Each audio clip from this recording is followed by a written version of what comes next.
Oh, it's starting. Okay, here's my good side. So if you look here,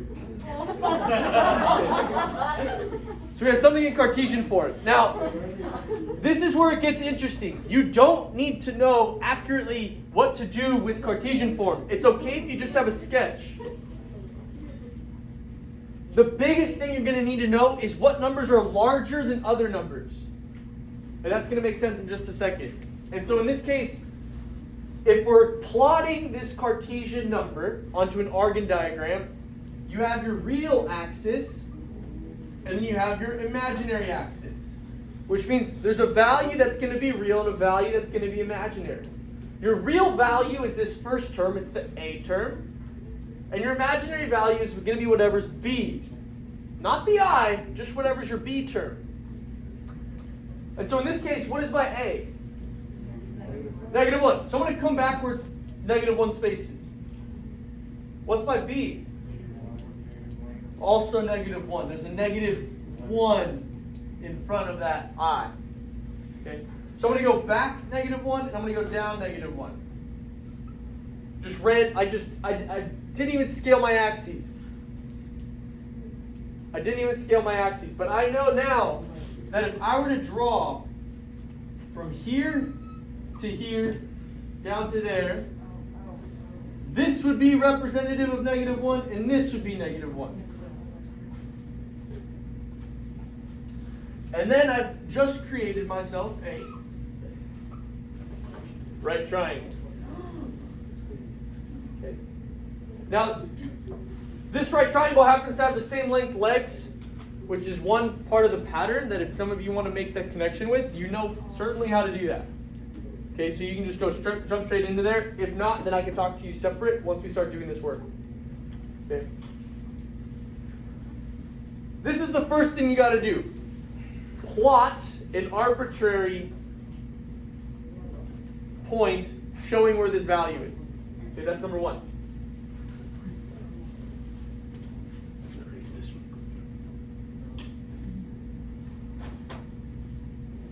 That's number one. Okay. For this specific problem, we need a couple other things. Number one, we need a radius. And now some of you may look through your notes, you're like, Candace, we never used the word radius here. We used the word modulus. Because a radius implies that you have some sort of real values that we're dealing with, but in this case it's the modulus, which is going to be this value here. So you're going to need to find that. That's the first part of getting into trig or polar form. You need an R. And then you need to find your degree.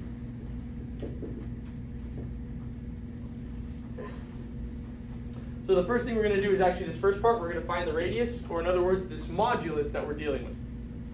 Okay. So we have some triangle. I'm going to keep the orientation of it kind of upside down. -1, -1. And we want to find this R. Can somebody tell me, how do I do that?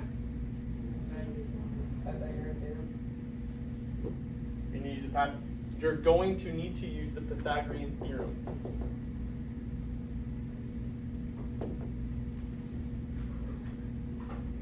Which is a squared plus b squared equals c squared. And if you forget which ones are a, b, and c, c is always the longest side. A and B are the two shortest sides that straddle the 90-degree angle. And so in this case, we're actually going to go ahead and plug in some values. For A, we have something specific. For B, we have something specific. And then we're going to try and solve for some sort of c squared. So what is our A going to be? -1, quantity squared. And then our B is also -1, based off of the two legs that we have. What's -1 squared? 1. -1 times -1 is just 1.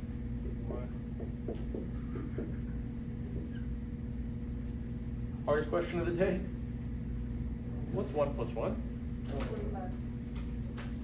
People in the video are going to get very confused.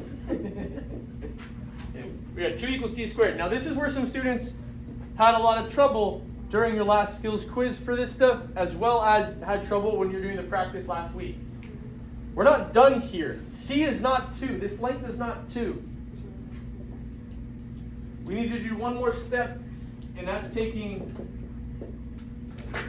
the square root of both sides to help get rid of that square term, which means that C is going to equal the square root of 2.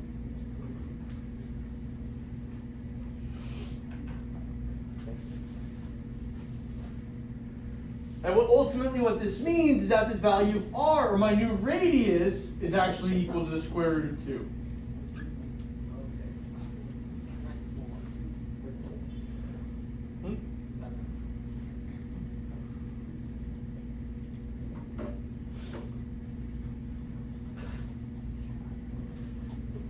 Okay.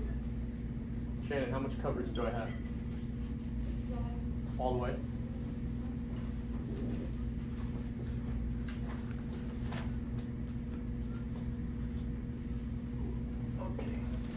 Okay, so step 1 done. We found the modulus, we found the degree, we found that measurement.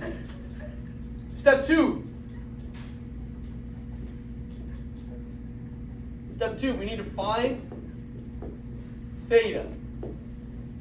Okay, we need to find theta. Now, there's a couple ways we're going to go about this. The first thing I'm going to say is in order for us to find theta, we should first guess where theta is.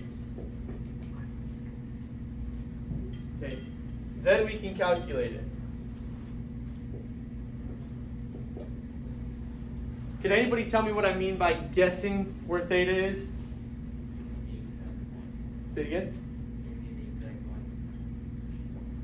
Can you guess which quadrant theta is in? It's going to be in quadrant 3, and according to our unit circle, how many different angle measurements are there in quadrant 3? There's only 3 of them. It's not on the x-axis, it's not on the y-axis, so it's either going to be 210, 225, or 240. It's only one of those 3 measurements. And for those of you who are starting to see the patterns, you should know exactly what it is by now. And so, if you don't know what that is, that's okay. But I'm going to show you the little diagram again. Boom, boom.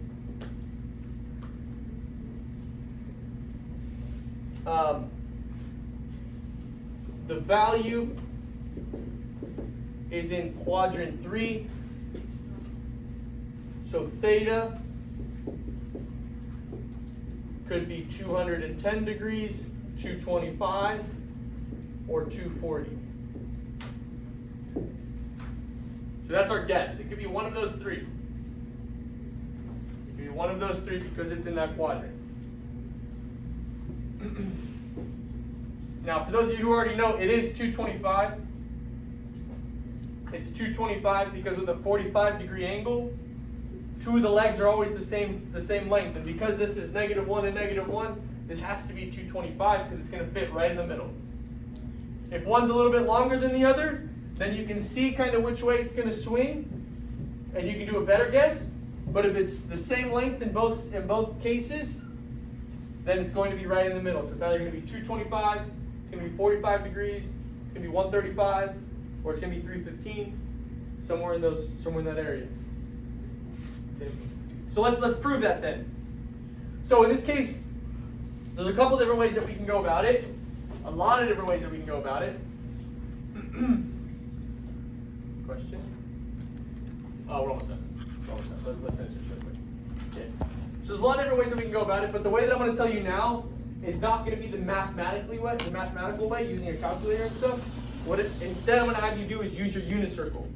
Okay. So this point here, we have no idea what that is. But what we do know is the x-coordinate of this point corresponds to the cosine of that angle. And then the y-coordinate corresponds with the sine of that angle, right? So wait a second. If I go back here and I were to make another unit circle, and I did what we did in the past, and I said, okay, here's our unit circle with radius length of 1. Then, according to your unit circle, you know these 3 different points. Can somebody tell me what they are? This is from your unit circle. -3, -1 No. You're missing a piece. What is this point here? So this would correspond to which degree measure? 210? This would be 225, and this would be 240. What are these points?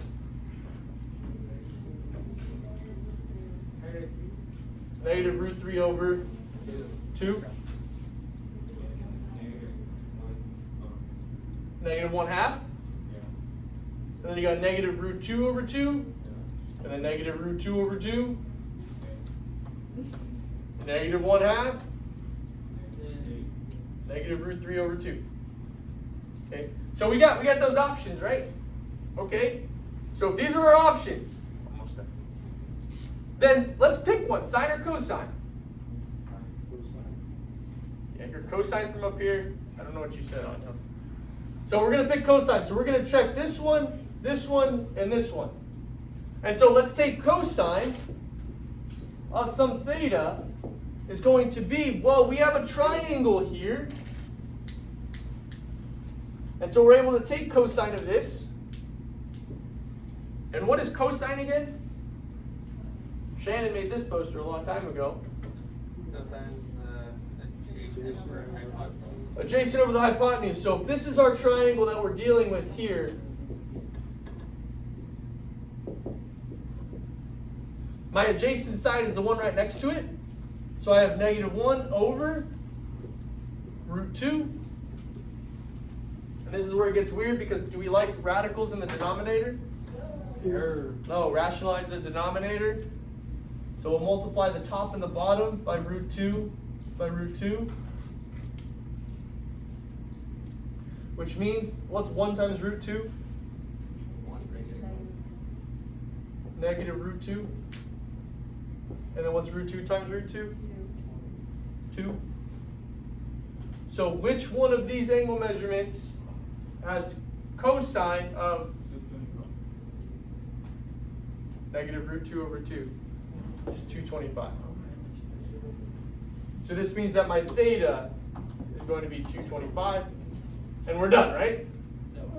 Almost. No, now we gotta write the dang thing. Which means that my polar form will be my radius measurement, or my modulus, square root of 2. And then my angle measurement, 225. And then if I convert this to trig form, can somebody tell me what that would be? Not 2. Root 2.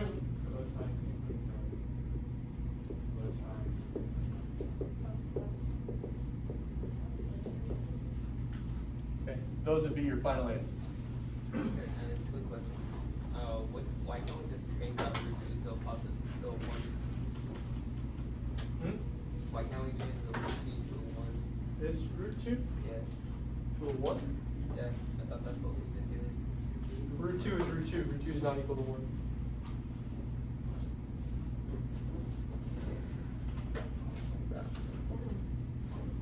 Okay.